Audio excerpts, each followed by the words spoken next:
Hi, this is Cheryl Gallant, your Conservative Member of Parliament for the environmentally conscious riding of Renfrew-Nipissing-Pembroke. Last week, the feds said by 2035, all new cars and light-duty trucks sold in Canada will be zero-emission vehicles. That's just over a decade from now. No more gasoline-fueled vehicles will be sold in Canada if Trudeau gets his way. Our economy is uncertain due to the lingering COVID pandemic. Now is not the time for another liberal socialist experiment. Those of us in Ontario well remember the horrors of the McGuinty-Wynne Green Energy Act. Electricity bills started at $100 a month just for the privilege of being hooked up to hydro. A bill for $300 for 2 months went to $5,000. And don't even start with the exploding so-called smart meters. On a smart meter, if internet service is interrupted, the default rate goes to the most expensive time of use price. Worst of all, you lose full control of your home temperature. Many people have forked out at least $100 for a service call because they thought their heating or cooling systems were not working, when it was actually the government who flipped the switch on them. Incredibly, that's the plan. Ban the sale of traditional vehicles in Canada. This government loves bans. Plastic ban, firearms ban, freedom of speech ban. The plan was initially called the Clean Fuel Standard, CFS.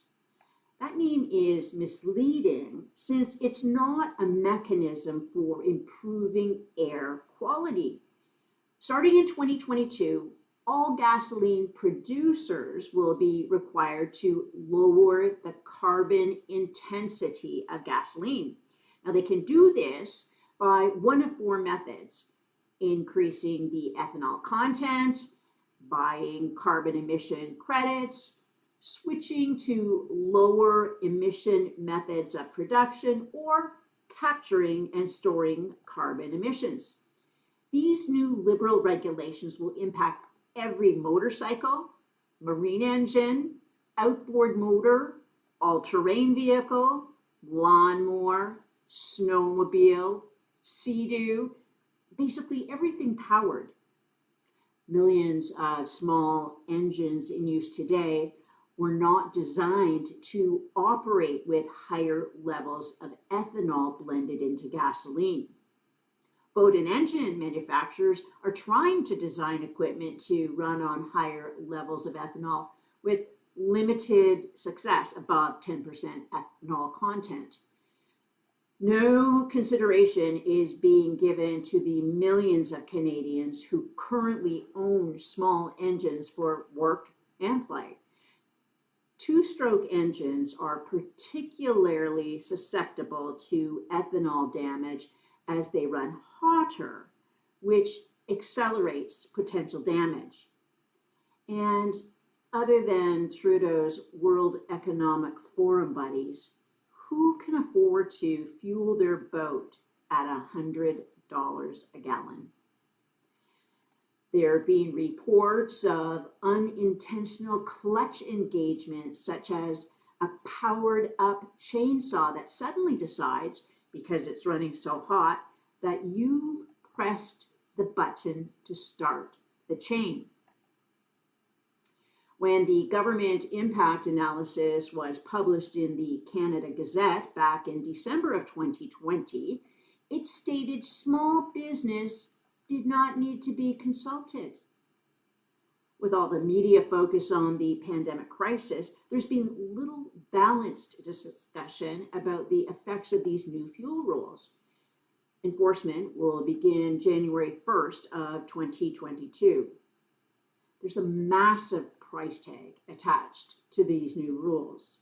It's estimated it will cost Canadians about $15 to $20 billion a year in higher household gas bills, higher prices at the pump, and about 15% higher fuel costs for industry, which includes the energy and resources sector. The Canadian Energy Research Institute calculates the additional cost per household to be at least $1,400 a year. And for industry, including agriculture, $3,300 in extra cost per year. In total, at least $7,600 per year for all affected.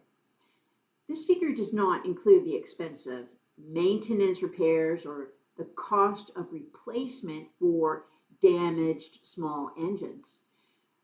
The Canada-wide fuel rules were proposed in 2016 by the Trudeau party as part of his, quote, irrational obsession on the climate file, end of quote. That quote is from former Liberal MP Dan McTeague.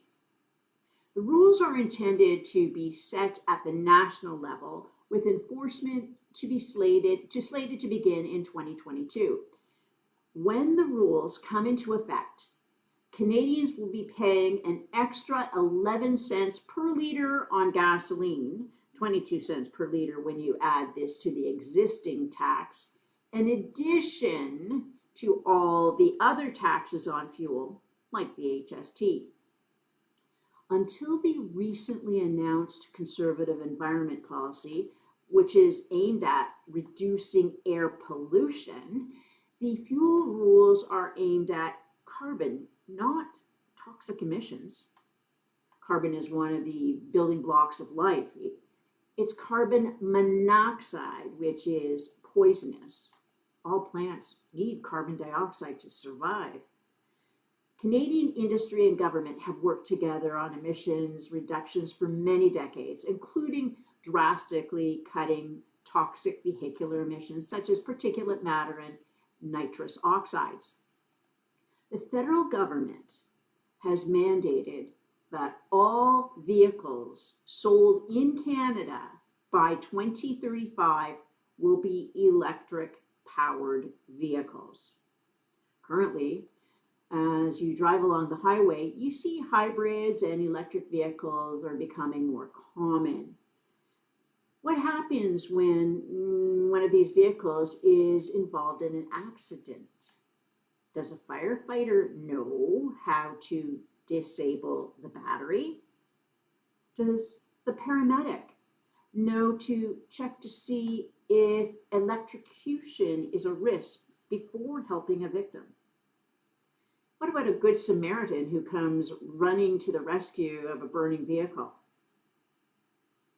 Is the tow truck driver trained in dealing with high voltage? Even if your vehicle just breaks down, you call the tow truck and it takes it to a garage to be fixed or to the scrap yard for recycling. One would assume that it's no different than dealing with a gas-powered vehicle. Let's say an electric vehicle or hybrid arrives at your facility or garage. Could be an accident, a damaged vehicle, flood damaged, or at its end of life. Is there anyone at the facility or the garage trained to deal with high voltage? Has the battery been safely disabled upon arrival at your facility or garage? Has anyone at the garage or facility received training to deal with a potentially live vehicle and can make the vehicle safe? Now, look at this from the garage owner's perspective. You basically have no knowledge of the vehicle's history. Do you park the vehicle in your main facility or garage overnight before looking it over? Andy Latham is managing director of Salvage Wire and is considered one of the foremost authorities on hybrid or electric vehicle safety. He's quoted as saying, quote, "I wouldn't recommend this. What if it catches fire? Park the vehicle in the yard with an exclusion zone around it so that if it catches fire overnight, it would not cause damage to the building or adjacent vehicles." End quote. When you dismantle the vehicle and remove the battery, where'd you put the battery?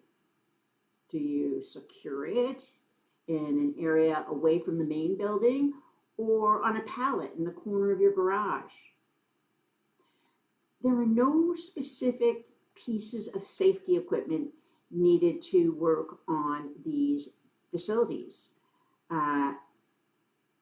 Actually, there are pieces of safety equipment required. And one piece I was horrified to learn was a safety hook.